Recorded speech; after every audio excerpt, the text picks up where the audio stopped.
are going to produce, even the presidential candidate. APC, that is even the opposition party, have not even announced their presidential candidates, and they want PDP to, the champion. PDP is the champion. The PDP are the person holding the belt.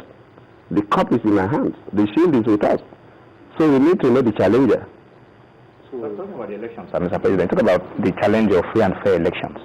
The electoral body presented a budget of 93 billion naira for its activities this year, for the elections of next year. But the National Assembly slashed it and approved 45.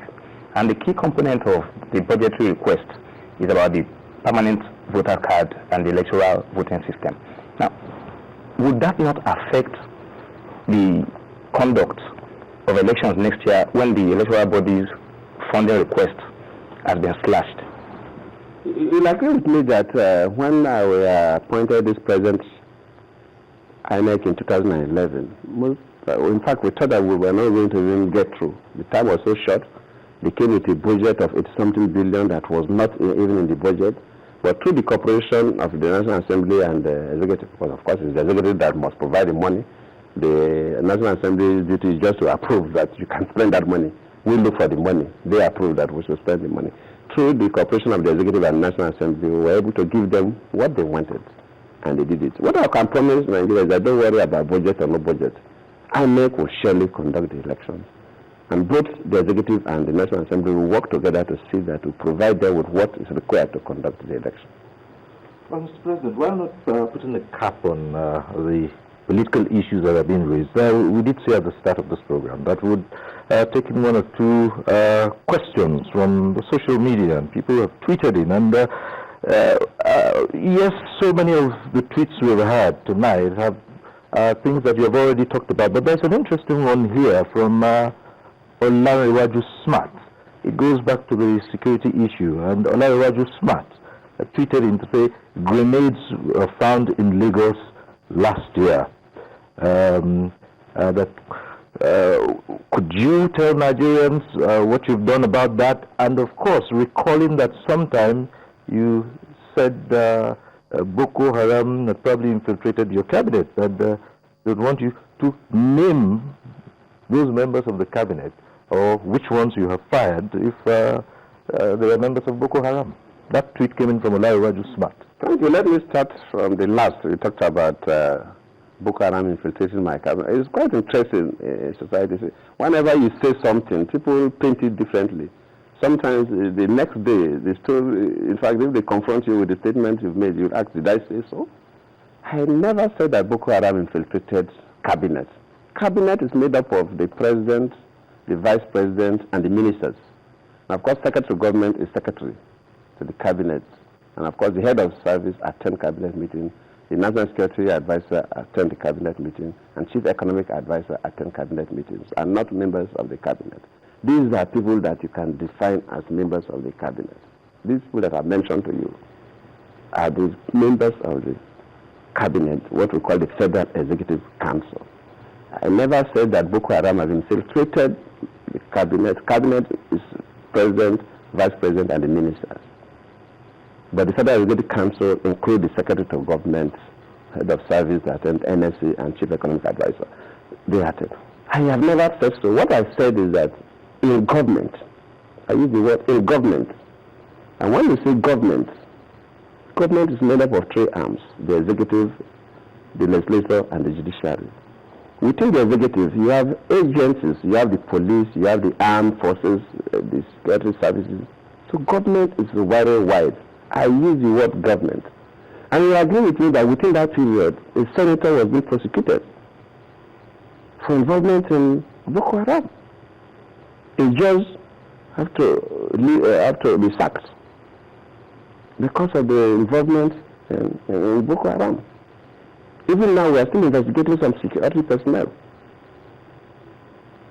for one involvement or the other. So I use the word government, never mentioned cabinet. That is that.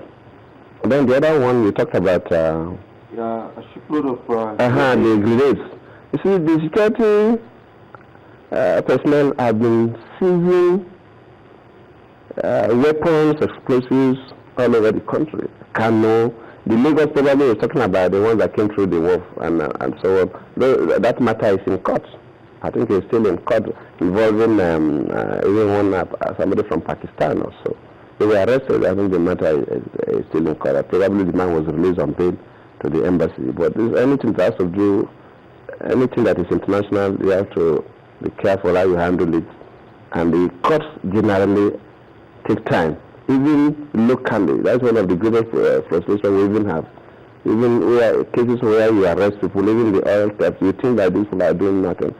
But if you know the number of vessels that the Navy has seized, the complaints that why will we even keep them, and so on. But it takes a very slow process. But as a president, you cannot run the judicial arm of government, because if you attempt to do that, they will think they are trying to impose, and of course they will resist anyway. But I always complain about the kind of our legal system. There are some countries, probably like in China, there are some areas that is abstract, but our own everything follow the same process. These are the laws we inherited from the British laws, and we have not changed drastically. So we have to follow the slow process. Mr. President, you just mentioned that you are investigating some security personnel for alleged involvement with insurgents. Is that giving credence to allegations that Nigeria is not winning war against insurgents? No. That is different. That is different. That how many soldiers do you have? Army, Air Force, Navy. So one or two people, even if it is hundreds, are involved in issues. You cannot say you are not winning war. It's not because you are suspecting that one soldier is doing what is not right, then you say you are not winning war. No. In fact, in Christian parlance, you have this, so that in every 12 you have a Judah.